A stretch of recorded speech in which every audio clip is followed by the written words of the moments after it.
First off, Chris, thanks so much for doing this for us. We really appreciate it. Before we get started talking about social media, would you mind just sharing a little bit of background about yourself, about how you became the Chris Colgan that you are in this industry?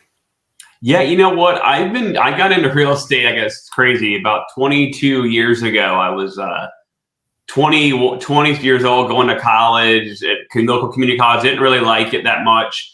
And then someone was like, "You should get your real estate license." You know what everybody does, and they can't figure out what they're going to do.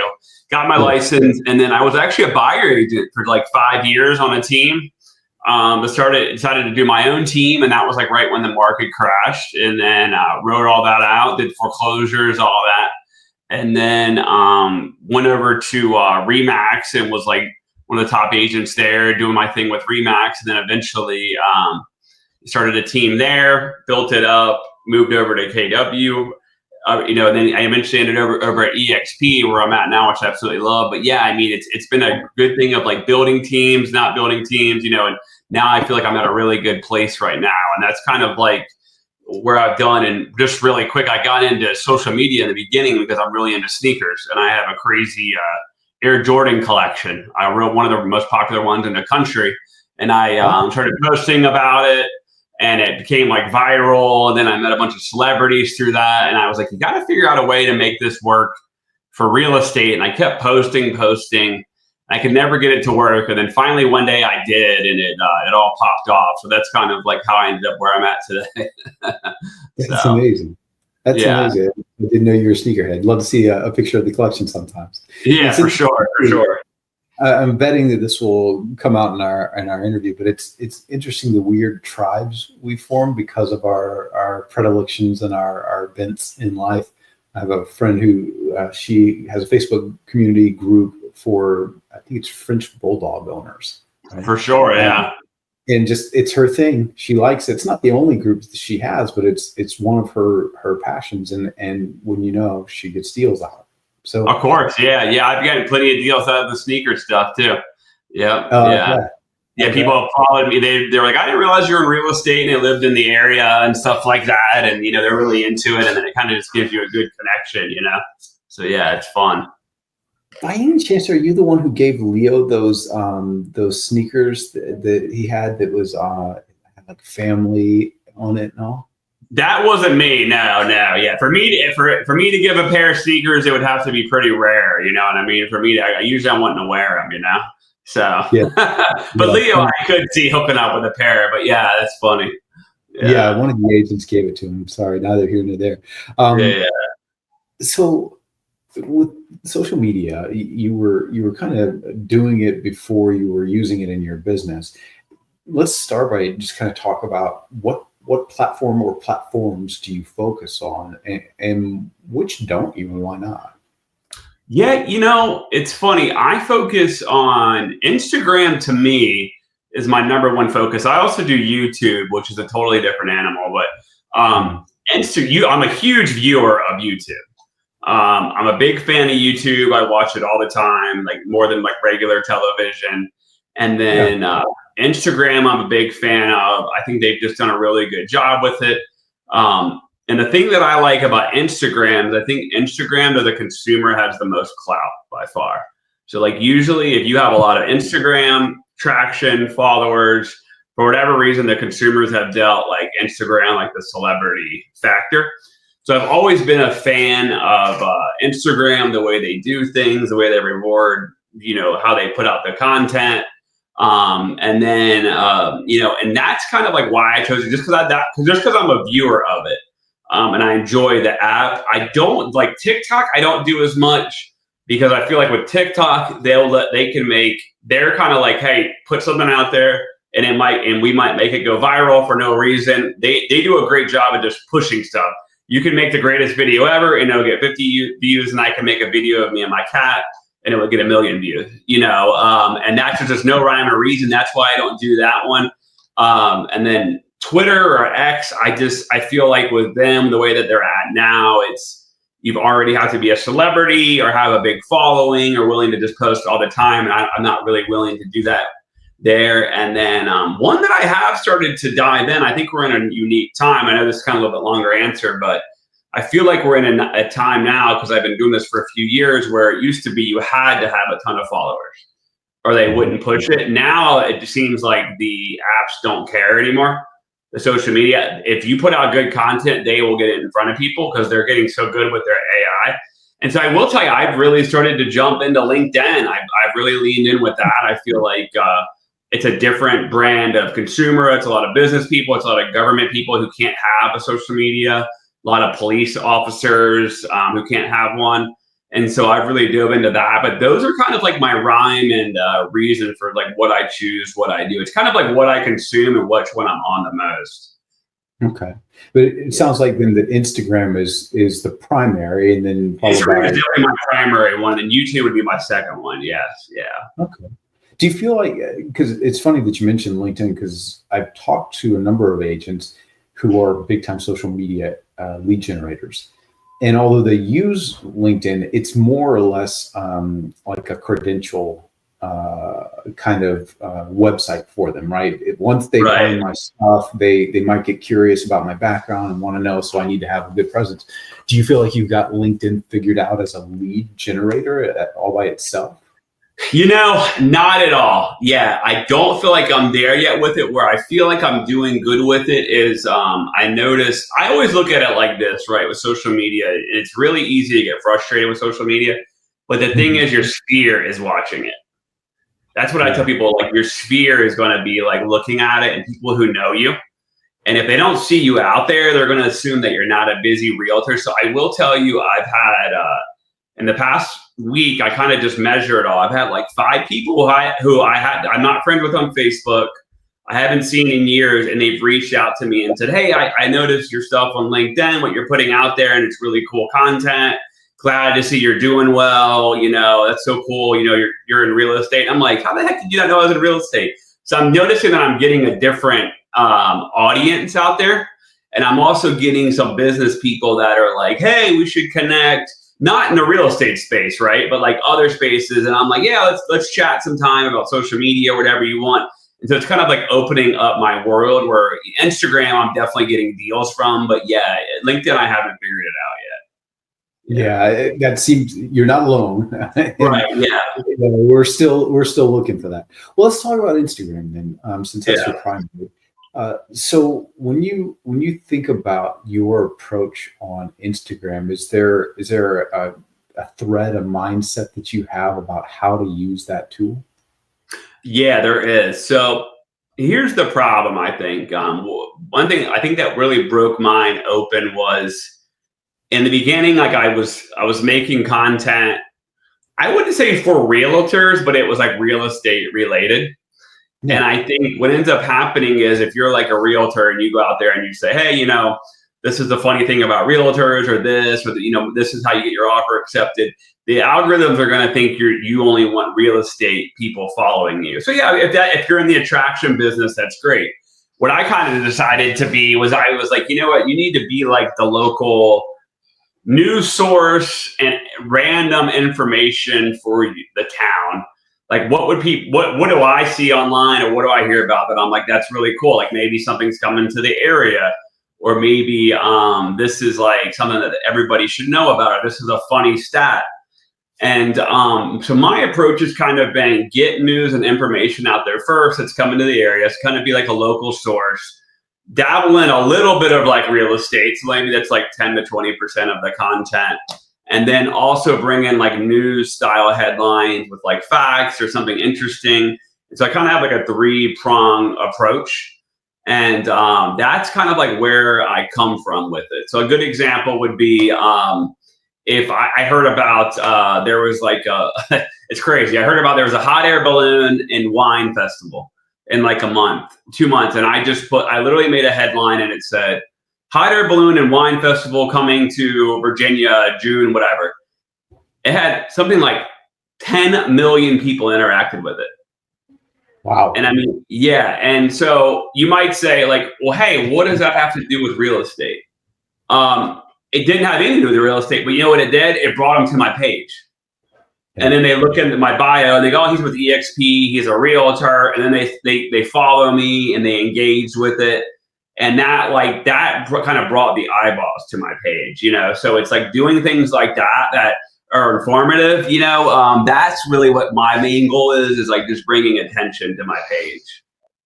Posting every day like that, I gotta imagine there's some days that you like are going, okay, I have no idea, nothing new and creative. So what's your go-to in those moments? Those days usually like I'll try to like, what I will do, I'll tell you what, like since I post so much, I will go back to something that went viral maybe 6 months ago and I'll repost it. If I'm having a day where like I'm just like, and trust me, there's days I don't want to be on social media. I'm like, you know what? I'm in a bad mood. I've had a bad day. I don't really want to get on here today. And, and then I'm like, you know what, dude, this is such a good lead generation.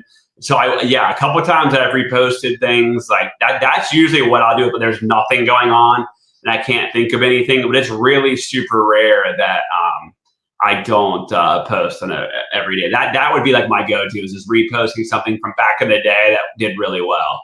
Because there's a new set of eyes, you know what I mean, that are going to see it. And maybe they didn't follow me 6 months ago, and no one's ever commented, "Oh, you posted this 6 months ago." You know what I mean? Like no one knows, So that would probably be a good example of that. Would be like, maybe like, hey, these are like 7. Like one of the things I've done is some of the suburbs people are leaving DC for to Northern Virginia. There's a really popular lake here, like an hour away, and that's like one of the top vacation spots. People, and like I've reposted that a few times, and that's usually my go-to. And I'm like, all right, dude, there's nothing really going on today. When you think about stopping the scroll, because this is a real thing, like you say, I looked at social media yesterday. I could not tell you for the life of me what I looked at. Couldn't tell you. Right. I probably looked in like a 15-minute. I was waiting for something, so 15 minutes. I don't know, what did I look at? 10, 20 posts. Couldn't tell you what I want. Right. And a lot of them, I probably saw more than that, but just kept going, right? Because it just didn't interest me. And there's this phenomenon of needing to stop the scroll. Do you think you figured that out in some way? A little bit, yeah. Like I put a red box with white lettering at the beginning of every reel with like a headline, what it's about. That really helped. And then to me, it's got, like you said, right? Like you've got to be wondering like what's going on over there or what. And it's usually something that's like, all right, this is kind of informative. Like, he's talking about, what's going on with the mall or what's going on over there down the street. It's got to be like informative for sure. That's probably about the main way you're going to get somebody. It's got to be useful information. I feel like I always tell people, I think I'm funny, around like my family and friends, but I do not try to be funny online.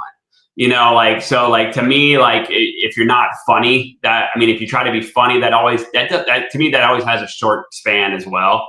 Like most people will look at it for a second and they'll just move on. So but to me, it's gotta be like useful information. And I'll be honest too, I used to scroll a lot and see like not what other realtors were doing, but other content creators were doing. And I really don't even look at it as much as I used to because I kind of just stay in my lane. But I will go through, and there's, like you said, there's not too much that catches my attention span either. Probably for everybody in America can say that, right? But yeah, guarantee. Is there, when you think about things like thumbnail, you mentioned color and font color. When you think about thumbnail or caption text or something like that, or even hashtags to get found in searches, is there any sort of formulas there that you think about? Yeah, hashtags definitely don't do anything. They've pretty much come out and said, the CEO of Instagram already said they don't do anything for Instagram. So I don't put any of those in there. Usually to me, it's like red box with white text. I don't, good yellow font for your subtitles. You don't need to put emojis in there. And then the bottom part is really important, like the actual description of like having like a little bit of like 3 to 4 sentences of like what it's about. There's a little bit more information for the viewer. And you gotta really try to engage comments as well, because obviously that helps. So a good example would be a static post.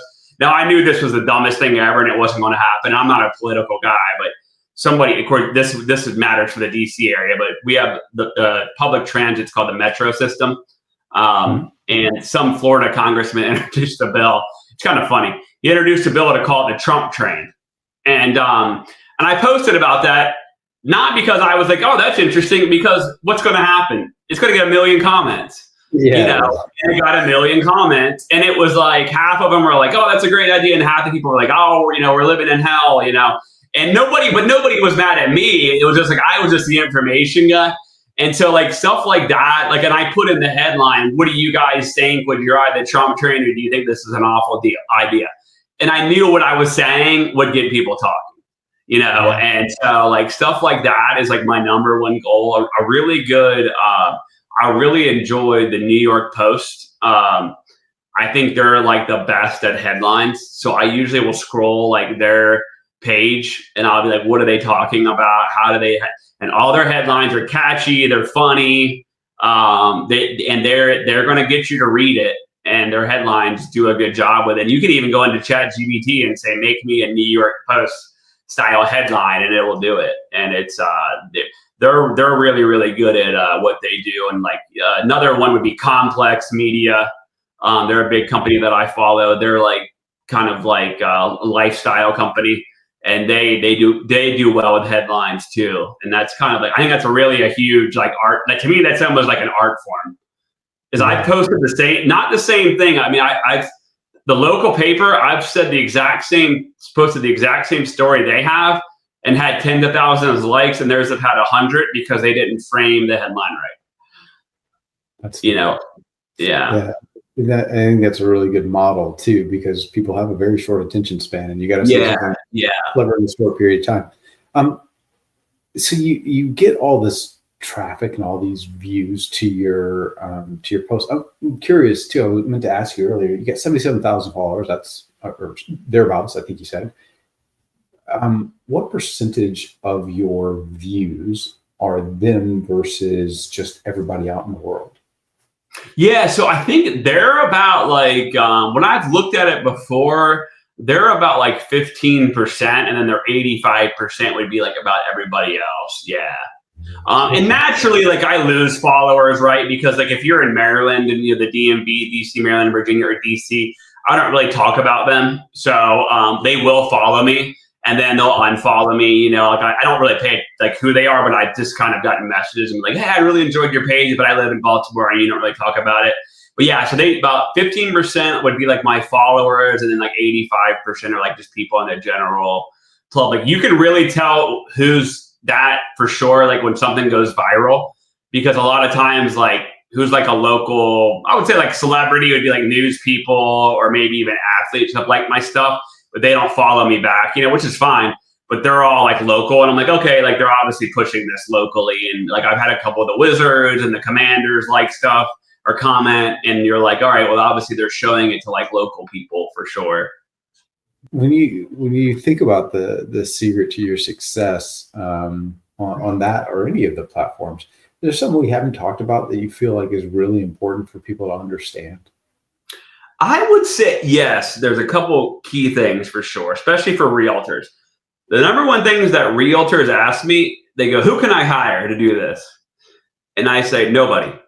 No one is going to know your market. They're not going to know what your followers like. They're not going to know what your friends and family are like you. Like, you have to be the one to do it. Unless you just hire a world-class journalist with the greatest personality who would be doing it anyway. That would be number one. You cannot hire anybody to do this. Like, it's got to be you on camera. You've got to get out there. That would be number one. And I would say number two is like being so super consistent. You know, the compound effect of just posting every day and then see what works, do it again, double down on it again, see what other realtors might be doing. You know, that would be the other thing. But yeah, I definitely think it's that. And then I will tell you, I mean, 3 years ago when I look at my YouTube and Instagram, I shudder because I'm like, I said you like 1 million times. I said, you know, 1 million times. And I literally would watch videos on how to stop doing that. And what I learned was it was a filler word. And so then I was like, okay, you've got to learn a little bit more about what you're talking about, so you're not using that. And so that would be another thing. But yeah, I would say it's got to be you. posting and I don't really put as much time into it as people think when I start to tell them about it. But I would also say at the end of the day, even if you are my sphere business has exploded because everyone I know, they see me so much now, and I'm not calling them being annoying, and they're like, dude, we see you everywhere. Like, you're now all of a sudden I'm their realtor, and they may have never used me before or never thought of it, but it's just given me so much extra clout with my sphere that's like I'm having like some of the best years I've ever had with my sphere of influence, and I'm not doing anything special. It's just they're watching my content. So that's amazing. Yeah. I'm imagining you get a lot of come list me's from folks from that. Oh yeah, for sure. Yeah, I mean, I had a guy message me the other day, and he goes, "I'm sure this isn't Chris, which is fine, but I want to list my house for sale." And I wrote back and go, "No, it's me. It's me." And he goes, "Well, I'm sure it won't be you coming to my house." And I actually knew who the guy was. I don't know him, but he's kind of like a big person in our area. And I was like, "No, it'll be me." And he's like, "Yeah, right." And I was like, "No, dude, I really will be there." So he's definitely a come list me, So you definitely, you definitely get a lot of that for sure. That's interesting. Now, you do your own content. Do you do? I think you said earlier you don't always do your own editing. Is that right? Did I hear you? Yeah, I'm not the best editor. I definitely would not use AI editing. There's a lot of people doing that. Instagram knows it, and they won't put it out there. It took me a long time. I had to kiss a lot of frogs, so to speak. But I found I use a website Fiverr, and it's not $5. It's more than that. It's like $30 for a good reel. And I just found a good editor. We worked well together. And then I was like, my goal is to get the information out, have it change very quickly, 30, 45 seconds. And he understood the assignment, so to speak, and every single one's worked well. I mean, unless you're really good at it, I would hire an editor. The other thing that I'll tell you is one day just watch a movie and you've probably never really paid attention. They literally cut a scene every second. If you watch a movie, it's like, bam, watch a Batman movie and you'll be like, holy crap, they just did 30 different shots of the Batmobile in 1 minute. And that's almost like how your reel has to be. It has to be bam, bam, bam, bam, bam. And then a good editor will know that. And and that if you're someone who watches movies, just watch and you'll be shocked how often you just don't notice it, but how often they change the shot. It's like incredible. I'm gonna be looking for that next time I watch. Yeah, you will. Now you're gonna be like hitting me up, being like, "Man, you ruined movies for me." But yeah, they say in Hollywood the magic's in the editing, the post production. That's definitely for reals as well. So from my videography world and experience, I can tell you we have amazing editors who actually make me look good. So yes, same with me. If anybody can make me look good, one final piece of advice I'll give, and this is probably the best advice I can give. Don't hire a real estate videographer editor. Reason being is they have the attitude of the house is the star, and the house isn't the star. You're going to be the star. And the thing is, they're used to nice, sexy, 10-second shots of a sink, and that's how your reel is going to come up. And I've just seen a lot of people struggle when they go that route, and they're like, I'm going to hire my video guy that does my houses. They're the worst. Not that they're bad people, right? But they're not the right people for the high speed that comes with social media. You've got to have somebody that like really understands it. And even the guys that shoot my podcast, I don't let them edit my reels. I have somebody else do it because they're great at shooting podcasts that are long form, but they're not great at short form. They did one for me, and I was like, I'm not going to post this. Because I was like, it's not going to go viral. And then when they saw what I was doing with the content, they were like, okay, that makes sense. Like, your editor's really good. And I was like, yeah, because he knows what he's posting about, or he knows how to make it go viral. So. Interesting. Okay. Yeah, that's you're exactly right. That's typically what a videographer who's probably, 70% shooting home videos, 30% shooting social or weddings, like weddings are not great people to use either. Because they're shooting a bride hunt, for a minute, walking down an aisle, and they're not really, they're not the best either.